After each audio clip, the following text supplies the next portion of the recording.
Hello everybody, welcome back to my bathroom. So today we're going to be replacing the wood trim around my window.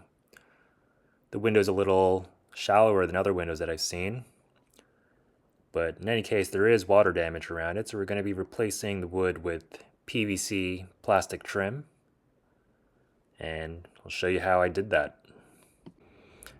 Here's some close-ups of the water damaged area. This is the area closest to the actual shower head, so you can see it's not really looking too hot. This is the replacement material. It's plastic, comes pre-coated, so it's probably not what you think. It's much nicer and smoother than the kind of plastic that you're probably thinking of. You could probably get it at any box store like Lowe's or Home Depot. In this case, I got it from Home Depot. So first thing you want to do is take a razor blade and cut all the caulk that's on your trim. This is going to prevent damage to your tile or drywall if you have it attached. And then for actually removing the trim, I used a screwdriver because I don't care about damaging the existing trim. And then you have to slowly go through all the pieces of trim and try to remove it, kind of jigger it back and forth. And eventually they'll come loose. These pieces are usually held in by screws or nails. For me it was nails, so all I had to do was jiggle the pieces a little bit until they got loose. And don't forget to remove the old caulk when you're done. Okay, so I've now cleaned everything up. I've removed all of the trim, both the outside and then also the inside. So it's totally complete now. You can kind of see the condition. There's not a lot of waterproofing in these old houses. It's just wood and then they paint right over it. And so now we're going to try to fit the, cut and fit the PVC. Now to actually screw in the trim into the wood, I used trim head screws. And you use these because the head is smaller, so it's easier to hide the hole.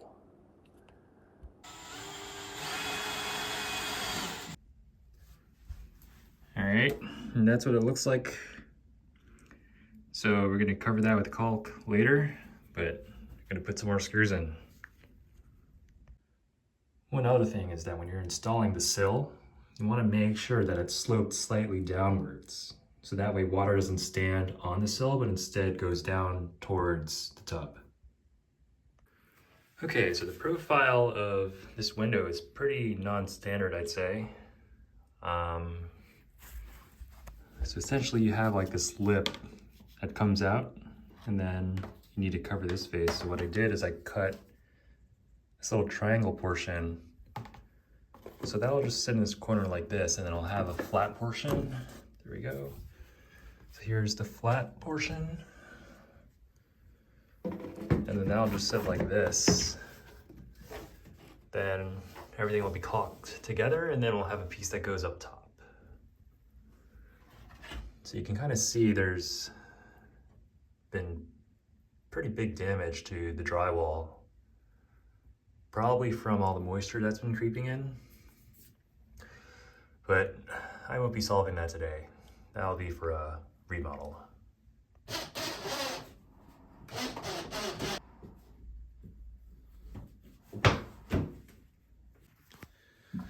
All right, well, so far so good.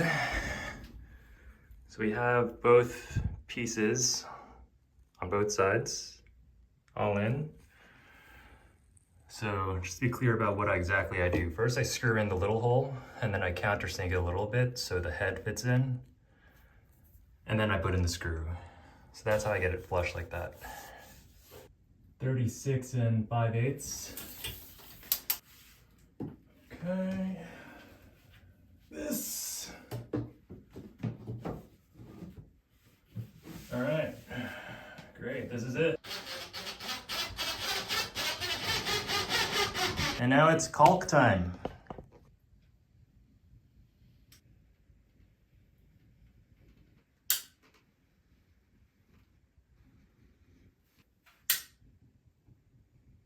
Okay, and there it is.